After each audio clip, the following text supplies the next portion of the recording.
The elevator that didn't exist. Markus moved into Building 18 on a cold November evening, the kind of evening where the air already feels like winter is waiting just around the corner. The building itself looked normal enough. Gray concrete, narrow balconies, identical windows, stacked like boxes. The only strange thing was the elevator rules taped beside the call button. They were printed on cheap paper, slightly wrinkled, as if someone had replaced them many times. Elevator rules. 1. Do not use the elevator between 2 and 3 a.m. 2. If it stops at a floor that is not yours, do not exit. 3. If you see someone inside already, check their reflection. 4. If the panel shows a negative floor number, exit immediately. 5. If Rule 4 is impossible, pray the doors open again. Markus read them twice and smirked. Someone has too much time. An old woman standing near the mailboxes spoke without looking at him. They aren't a joke. Markus gave a polite smile people give when they want a conversation to end. Right. She finally looked at him. Her face was serious. Everyone thinks that at first. Markus ignored her and pressed the elevator button. For 2 weeks, nothing happened.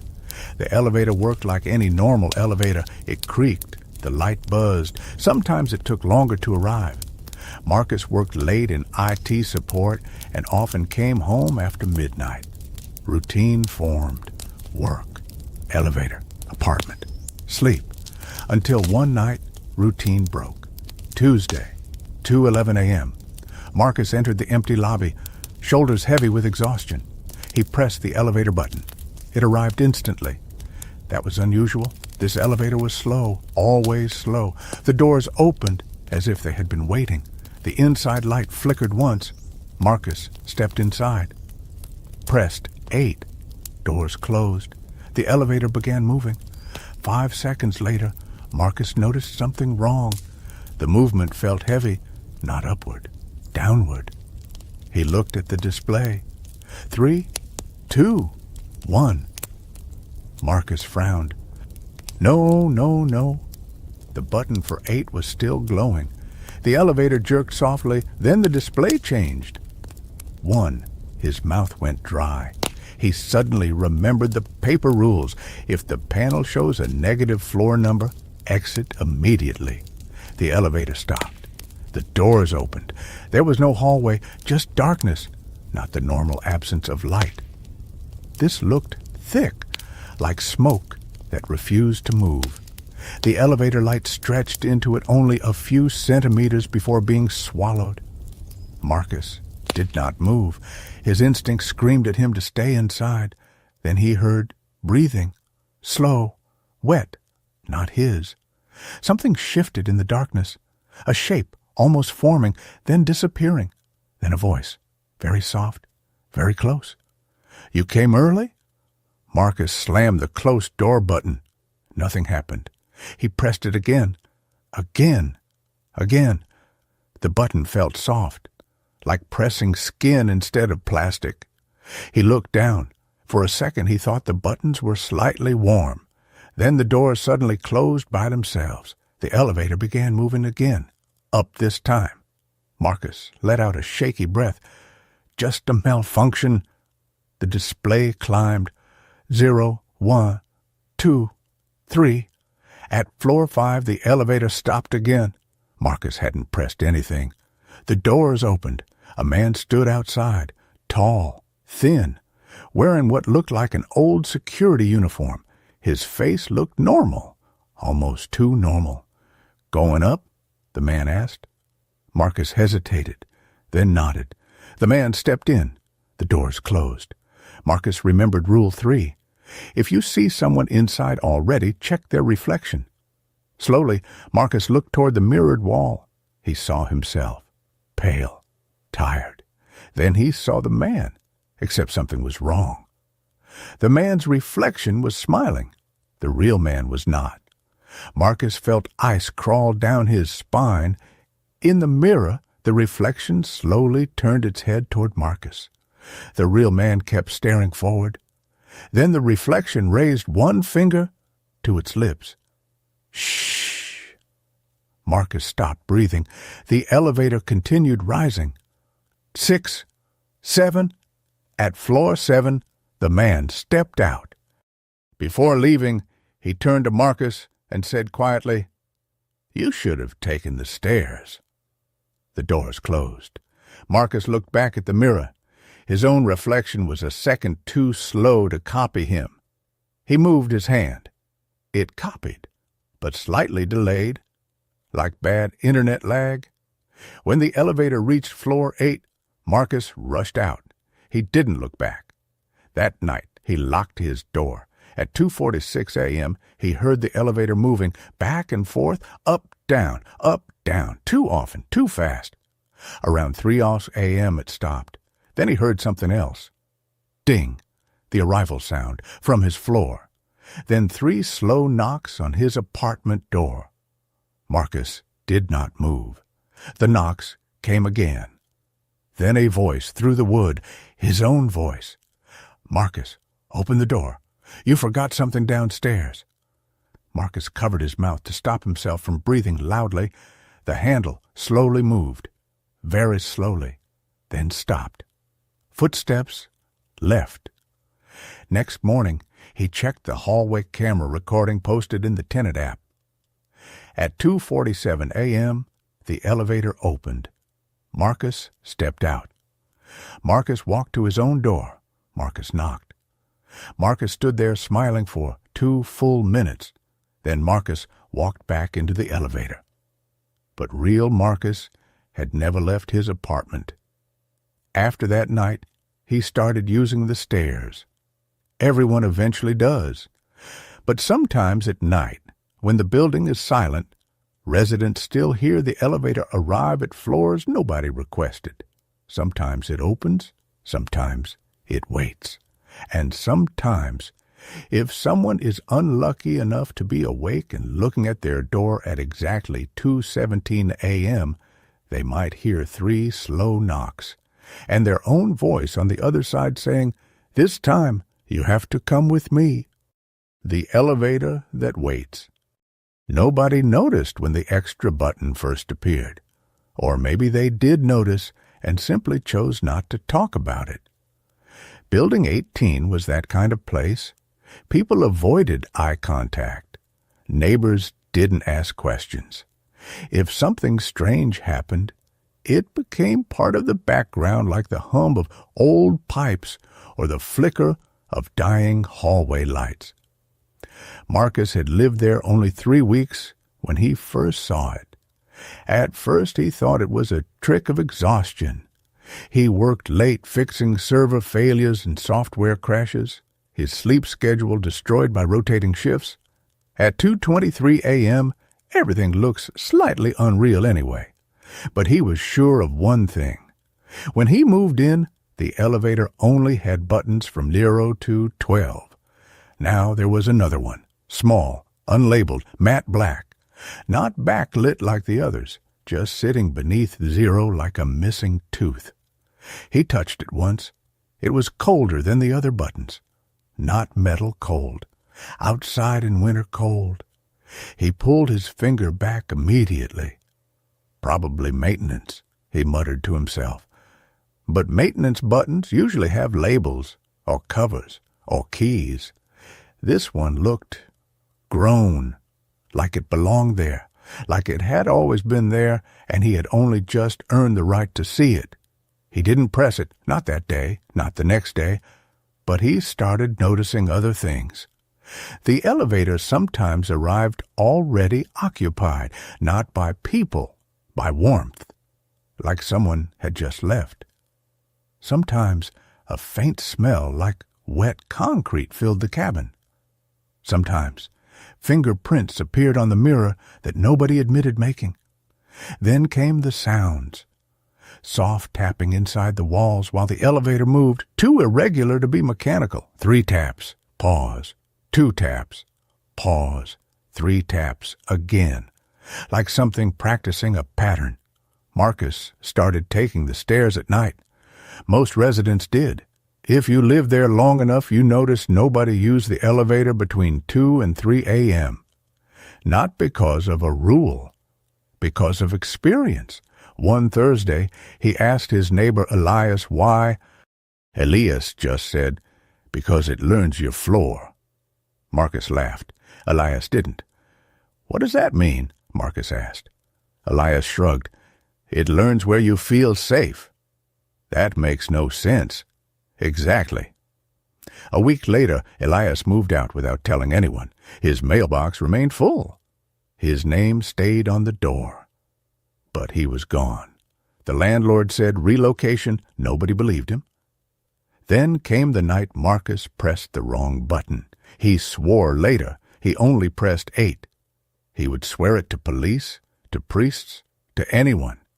But security footage would later show his finger hovering, hesitating, then pressing the black button. The doors closed immediately, faster than normal. The usual motor noise didn't start. Instead, there was silence, then a very soft downward motion. No vibration, no cable noise, like falling inside thick water. The display didn't show numbers, it showed a dash, then another dash, then slowly. 1. Markus began pressing every button. Door open, alarm, floor 7, floor 3. Nothing responded. The alarm button made no sound, like it wasn't connected anymore. The air felt heavier. The light dimmed slightly, though it did not flicker. Then he noticed the mirror was wrong. Elevators always make spaces feel larger because of mirrors. This one now made the space look deeper, like the reflection showed a version of the cabin that extended further back than physically possible. Markus leaned closer. His reflection leaned closer too, then kept leaning after he stopped, just a few centimeters more. His reflection smiled slightly. Markus did not. He stumbled backward. The elevator stopped. The doors opened. There was a corridor, but not his building's corridor. The carpet was dark and wet-looking. The walls were too long. The ceiling lights stretched into distance like a tunnel. Every apartment door stood slightly open, just enough to show darkness inside. A voice from one doorway whispered, "Wrong stop." Another voice from another door, "Too early." Another from further down, "Stay this time." Markus hit the close button repeatedly. The doors closed halfway, then stopped. Something pressed from the outside, not a hand. Something wide. The gap filled with darkness, thicker than shadow. Then dozens of fingerprints appeared slowly on the closing doors from the outside, pushing inward. Markus screamed and kicked the door sensor. Suddenly, they shut completely. The elevator shot upward violently. This time, the cables screamed. The numbers flew upward too fast. 1, 2, 3, 6, 9, 12. It stopped hard. The doors opened to his real floor. He ran. For 3 days, nothing happened. Then he started dreaming of the elevator. Every dream the same. He would enter. There would be more buttons. 2, 3, 4, and one labeled with his apartment number, 8. In the dream, he would press it. The elevator would answer with a voice already there. Then he would wake up at exactly 2:17 a.m. Always. One night he woke and heard the elevator arrive. Ding, then again, ding, then again, as if someone was calling it repeatedly. He checked the tenant app cameras again. At 2:16 a.m., the elevator opened on every floor. No one entered. At 2:17 a.m., it opened on his floor. The camera glitched for 4 seconds. When the image returned, there was someone standing at his door. Same height, same hair, same clothes. Markus, watching Markus. Camera timestamp showed the hallway empty. At the same time, Markus was inside watching the recording. That was the night he understood something terrible. The elevator wasn't taking people somewhere. It was bringing something back. And sometimes It brought back you. A few days later, the black button had a label. Markus saw it clearly. White letters, slightly scratched. Markus. He moved out the next morning, but before leaving, he checked once more. The button was gone. In its place was another name. Someone else had moved into apartment 8. And that night, at 2:23 a.m., the elevator arrived instantly when they pressed the call button.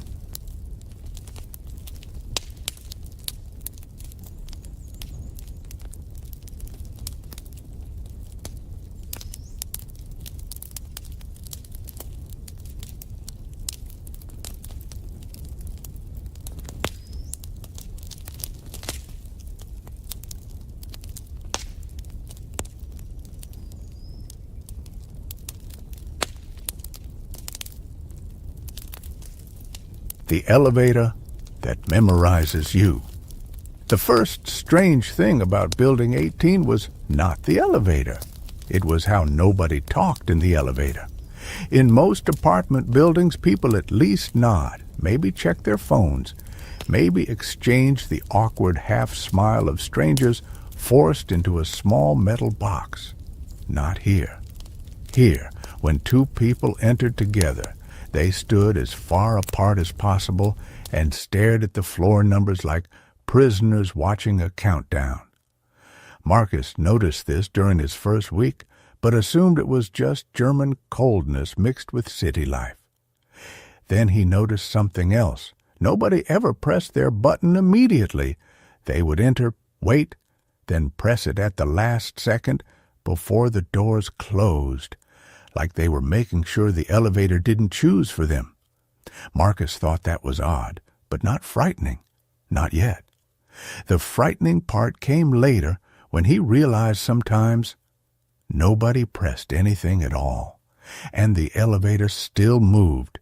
It started with small details, things easy to ignore. The way the elevator sometimes arrived already on his floor even when nobody had called it.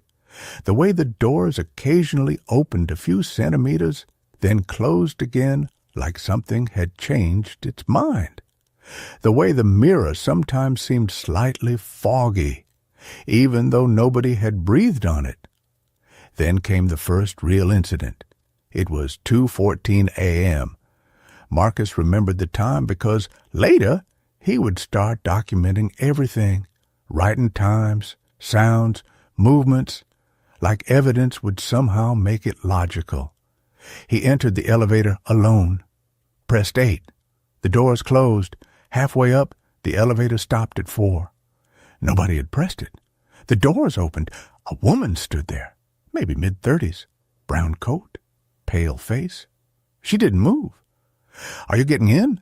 Markus asked. She didn't answer. Then slowly she asked, "Does it still show only 12 floors for you?" Markus hesitated. "Yes." She nodded slowly like she feared that answer. Then she asked, "Do you ever hear it stop above 12? Markus felt uncomfortable. "No." She relaxed slightly. "Good. Then you still have time." "Time for what?" he asked. But she stepped back, and the doors closed before she answered. The elevator continued to 8.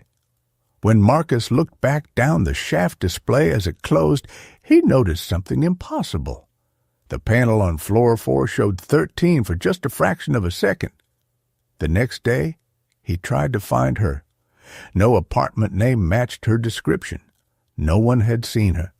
The landlord claimed no one fitting that description lived there. Markus started using the stairs again, but avoidance doesn't work forever when something begins to notice you. One night, he came home extremely exhausted. After a 16-hour system failure emergency, he didn't even think. He just pressed the elevator button out of habit. It opened immediately. That immediate response always turned out later to be a bad sign. Inside, everything looked normal, except the mirror. There were more reflections than there should be. Markus saw himself. Then slightly behind him, he saw himself again. Same clothes, same posture. But the second reflection blinked later than he did. Markus turned around. Nobody there. He looked back. Only one reflection now. He laughed nervously. Sleep deprivation? Then the elevator spoke, not through speakers, through vibration, through the metal itself. A voice formed from mechanical resonance, like words made of pressure. You use us often. Markus froze. The floor display showed 6, though he had pressed 8. Elevators don't talk, Markus whispered. The vibration answered, neither do buildings, until they do. The elevator stopped between floors. Complete stop. No movement, no hum, just dead suspension. Then came a new sound, scratching. From above the ceiling panel, slow dragging like fingernails testing surfaces. Then a soft thud, like something dropping onto the roof of the cabin. Dust fell from the ceiling seam. Markus backed into the corner. The emergency light turned on by itself, though power hadn't failed. Then fingerprints pressed downward into the thin metal ceiling from above, dozens, slowly deforming the surface like soft foil, something crawling, mapping the space. Then one dent formed directly above Markus, pressing, testing. Markus slid away. The dent followed, always above him, like it could feel heat or fear. Then suddenly the elevator dropped 1/2 meter. Markus hit the wall. The dents vanished. The elevator resumed upward normally. When the doors opened at 8, Markus ran out and didn't sleep that night.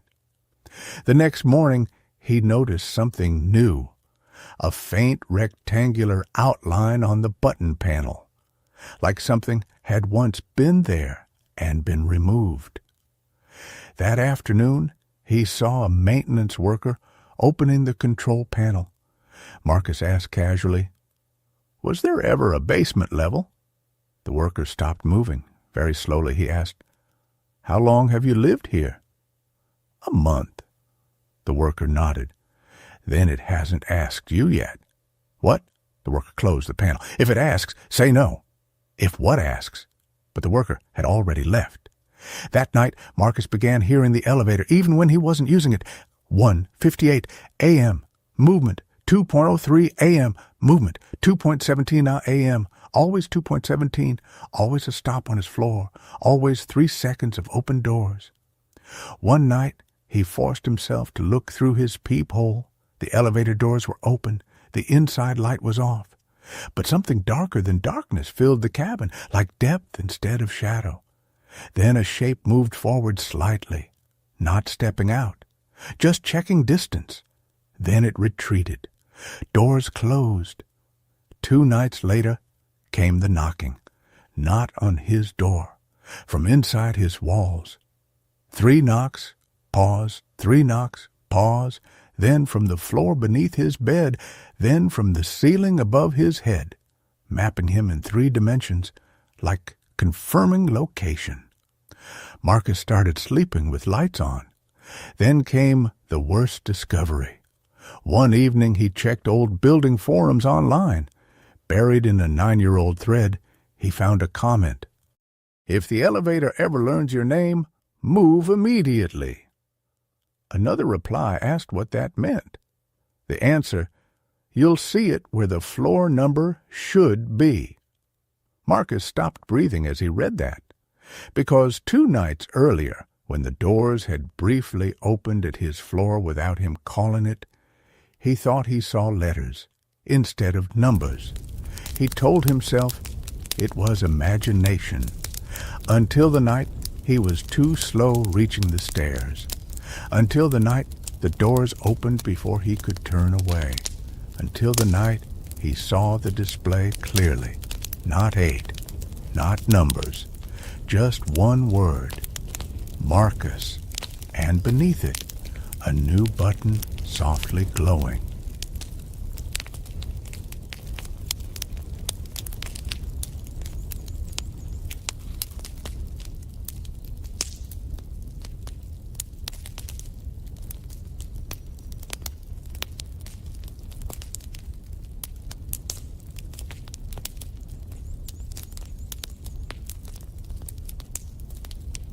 The elevator that memorizes you.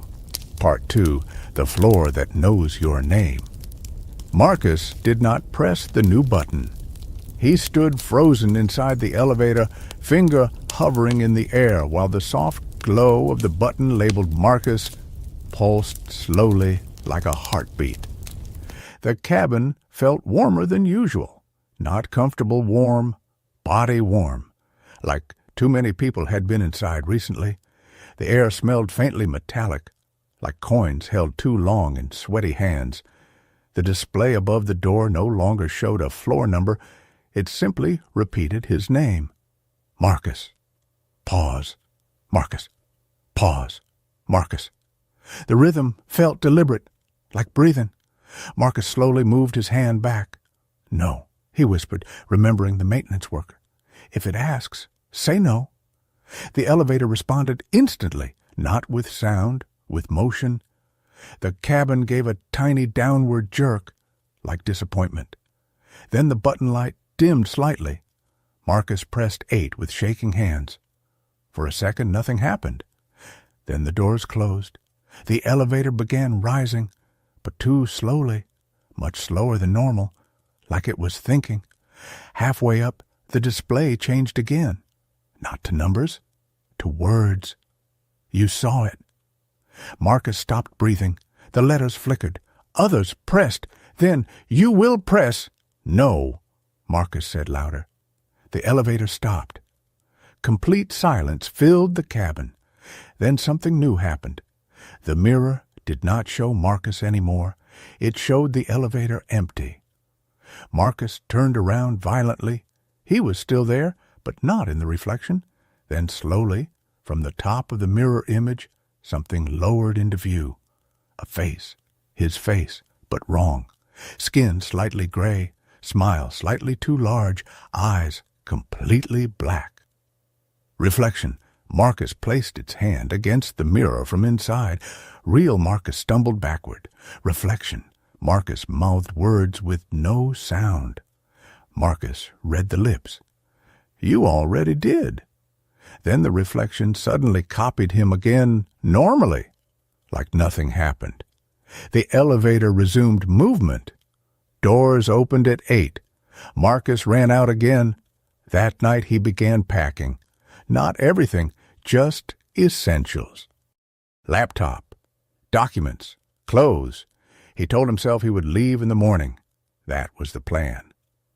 But at 2:17 a.m. the elevator arrived again. Ding! He heard it clearly through the door. Then something new. A soft electronic chime like a notification. His phone lit up on the table. Unknown notification. No app name. Just text. Elevator. Ready. Markus dropped the phone. It lit again. Destination available. Then another. You delayed last time he turned the phone off. It turned itself back on. One final message appeared. We can come closer. The elevator arrived again. This time he heard slow footsteps in the hallway. Heavy, dragging slightly, then stopping at his door. No knock. Just presence. Then a sound he would never forget. The sound of someone breathing directly against the other side of his door. Not aggressive, just waiting. Patient. Like a nurse waiting for a patient to wake up. Then his own voice from outside. Perfect imitation. Markus, you forgot to finish the ride. Silence. Then quieter. We saved your floor. Markus didn't move. After 2 minutes, the footsteps left. At 2:26, the elevator descended. At 2:31, it returned. At 2:38 again, like checking if he changed his mind. Markus didn't sleep. At 6 a.m., he left, using the stairs. On the ground floor, he saw something that removed all doubt he was dealing with something impossible. The elevator floor indicator in the lobby listed residents instead of floors. 0, Lobby 1, Schneider, 2, Vogel, 3, Hartmann, 4, Weiss, 5, Klein, 6, Baumann, 7, Richter, 8, Markus. Beneath, that was an empty slot, flickering, waiting, as he watched new letters slowly formed. 9, available. Markus left the building that morning. he moved into a temporary hotel across the city. He thought distance would end it. For 3 nights, nothing happened. On the 4th night, he returned to his hotel at 2:12 a.m. He pressed the elevator. When it opened, his blood went cold. Same interior, same mirror, same panel scratch, same black button.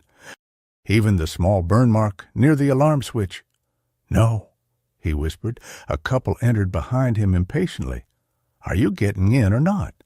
Markus stepped back. The couple entered. Doors closed.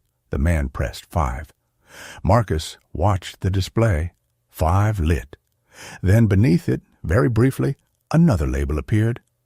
Markus. The elevator went up. Markus took the stairs.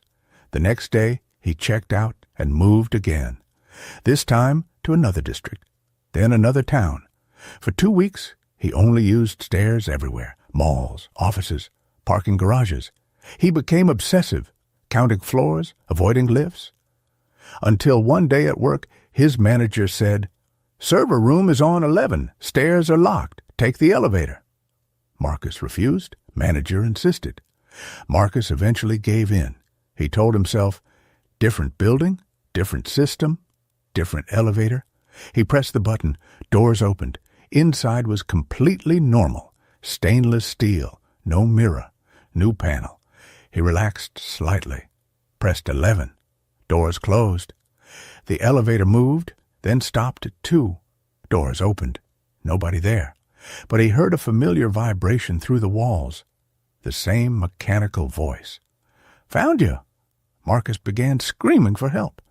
The alarm button did nothing. The display changed slowly. 11 faded. Letters replaced it. "Welcome back," then. Beneath it, a second line appeared. "Continue?" And the button panel now had only one option. His name, Markus. And this time, the button was already pressed.